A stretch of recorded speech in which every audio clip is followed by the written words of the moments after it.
Okay, so here we are with the second video on Welcome to Sanditon. And just to recap again, Bushman and his team, Hank Green and Bernie Sue, as well as all the other people, replaced Charlotte Haywood with Gigi Darcy. And then we still have Clara Breton, our protagonist, and Mr. Parker, who's now Mayor Parker, Edward Denham, who's his assistant, and then the brother and sister spin cycle owners, Bo and Letitia. So, what I want to draw your attention to here is how Clara's videos show what is allegedly the promise of the Domino's video editing app. Clara has this business, Sanditon Scoops, and she wants to promote it on the internet and save it from being taken over and turned into a juice bar by the mayor. And so she makes these videos, allegedly with the app again. And here are the quality of her videos. You can see that she has professional hair and makeup. The kitchen in which she's cooking is very much upper middle class decor. She has 3-point lighting on her. We're going to be talking about this more as we progress in the semester. I'm going to be giving you a lot of examples and definitions of these terms. But for right now, what you need to know is that 3-point lighting is what makes actors and actresses look beautiful. They have basically always 3 lights being shined on them in very specific ways. It reduces shadows and makes your skin just glow. Also, you notice that we have shallow focus here. The attention is clearly on Clara or whatever is at the forefront of the image that's supposed to be, our eye is supposed to be directed to. Objects in the background are blurry. The refrigerator is blurry, this basket is blurry, these utensils are blurry. So that shallow focus helps to direct our eye. There's also this professional looking caption here. Framing, which is some choices that you make in relation to cinematography. What we have here is that the camera is being held up level to the object that we're focusing on, or is it slightly at a high angle looking down on the objects that she's working on. Also, there's this kind of tradition that you'll notice now that I'm pointing it out to you, where we often or almost always go from looking at an object from far away to closer, closer, closer, and then back out again, from close up to farther away, farther away. So here you see Clara. This shows us who we're looking at. She's in a medium close up. And then we have a cut-in to a close-ups, a series of close-ups on what it is she's working on. Here's she's adding Nutella to the bowl. Here she's making a waffle. Here, she's going on with the additional steps, adding ice cream and another waffle to her product. And then when she's all finished, we have a cutaway where the camera again backs out, and we get a medium close-up of Clara to show us what she has created. This is very typical. We're very accustomed to this kind of language, this kind of communication that directors and editors put together for us so that we can see what a character is working on, then get some attention to the detail, and then come back and see the final result. So you can see how Clara's allegedly Domino edited video looks very professional.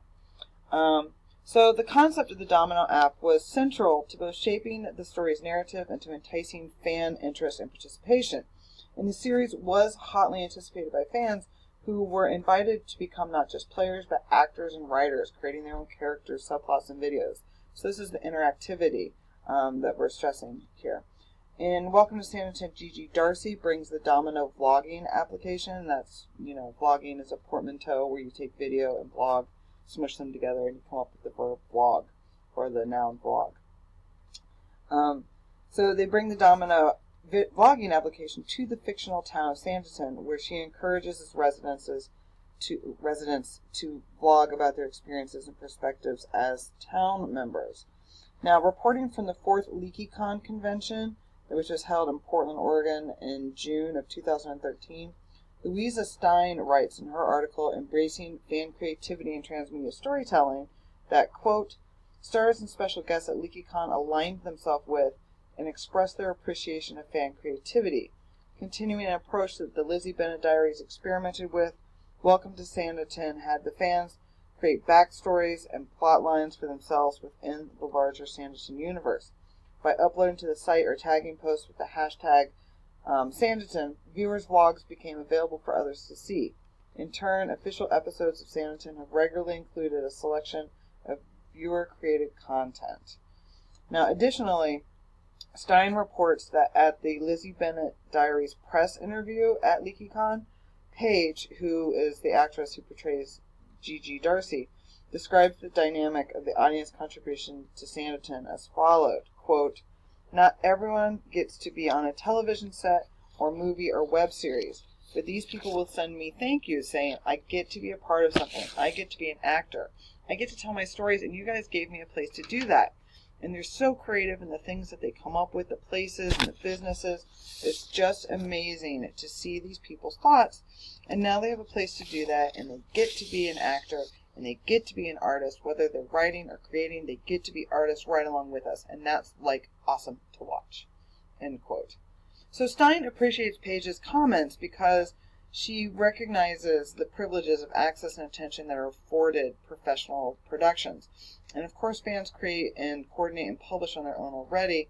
But the thing about both Lizzie Bennet Diaries and Sanditon is that they acknowledge the vibrancy and the richness of fan production. Rather than attempting to rein in all that unpredictability, these web series become hybrid productions to different degrees, integrating fan creativity in substantive ways while still progressing a particular defined story instead of performances. End quote. So as you can see, Bushman, Stein's, and Paige's comments all align with the heady optimism of Web 2.0 ideology. That is, once we are now armed, or now that we are now armed with compact smartphones and webcams and online digital platforms, we all can be writers, producers, and actors. Bushman also reveals, perhaps against his own better intentions, that this approach not only provides new opportunities for fans to promote their creative efforts, but also a way for the team itself to lessen the burdens associated with production. Bushman states that they were worried from the beginning as to, quote, how we can satisfy that audience with something that was on a slightly smaller scale, but that we could get out relatively soon. A bunch of us started thinking of ideas, and my pitch was, hey, there's this unfinished Austin nobody really knows about, so we could do that as a series because it's all set in one location. We can populate the town with all these other people, and we can let the audience play these characters and allow that kind of integration and interaction to carry along the larger weight of the story, end quote. Ultimately, though, as we can tell, the fans' contributions to Welcome to Sanditon did not carry the weight of the story in the web series. Bushman's pie-in-the-sky projection for the fans' videos actually became included in only 6 of the series' 27 videos, episodes 4, 8, 12, 16, 20, and 24. And here are a few screenshots that I've taken from those.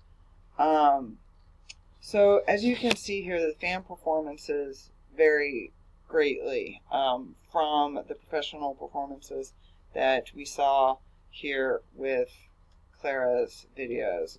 And this is important because when we're using a visual medium such as the YouTube platform, the amateurish approach or skill set that these fans have undermines the narrative. So what we see here is natural hair and makeup. These people look like regular people we would see walking on the street any day. Also, the homes that the decor in their settings are decidedly middle class and or homemade. This sign for Helga's Health and Fitness just kills me every time I see it. Also, you can see that the lighting is not great. A couple of them are only lit from the back. This is called backlighting. It puts a halo around your hair. It also throws your face into shadow. That's not good. Or here we've got some natural lighting where it's heavily striking him on his left side, and then his right side is in shadow. And here, this woman's lighting is so bright in front of her that her hands get blown out. We can't see them, and her background just completely fades into nothingness. Also, we have a problem with focus. She's very blurry. We have just this general caption here as promotion for Domino, but it doesn't seem to be very good promotion considering this. Also, these fans make a common mistake, which is they hold their camera down beneath, or they set their webcam up beneath their face, which is called low level. When you're shooting up at an object, it makes you look very unattractive. effective. And also they're all consistently in a medium close-up to close-up shot. We don't have that in and out, varying between different framings that we had in Clara's videos. So unfortunately, this concept does seem to have backfired in this visual medium with users of the online platform, that the users themselves have voiced that they have a difficult time taking this visual medium seriously, perhaps due to the low production value of the amateurs' videos. So unlike Austin, who could use her quill and paper to describe a scene any way she wished, when working with a team and with persons that are at a far distance, variables arise that need to be considered. Now, I have a lot of sympathy for these people because, and you all should too, because we're going to start moving into producing our own videos, and you guys are going to make a lot of mistakes. I've been doing this for years, and I know that we have this vision in our mind about what we want to do, but then a lot of us, most of us, lack the skills to actually pull it off. And so, or even the know-how of how to do it. Maybe we know how to use our cameras, but we just not how to use them well. So we're going to be learning some terms and some jargon and some tricks so that we can make ourselves look a lot closer to this ideal rather than this sad reality. Now, although Welcome to Sanditon was nominated for Best Interactive Series for 2014 by the International Academy of Web Television Awards, YouTube collects and provides information on views, likes, and dislikes of the series, which I have graphed for you here. Now, you can see up here that the teaser video generated over 165,000 views. Nevertheless, we can see that that number drops off quickly before coming up and peaking again right at the end of the series for the finale. But if you look closely at the number of likes that each episode generated, the ones featuring the fans' videos are clearly less popular. And I put a little circle around each one of the user-generated videos, and you can see that they are clearly liked less than the professionally created videos. And then if you look closely, this difference is even more striking if you look at the dislikes.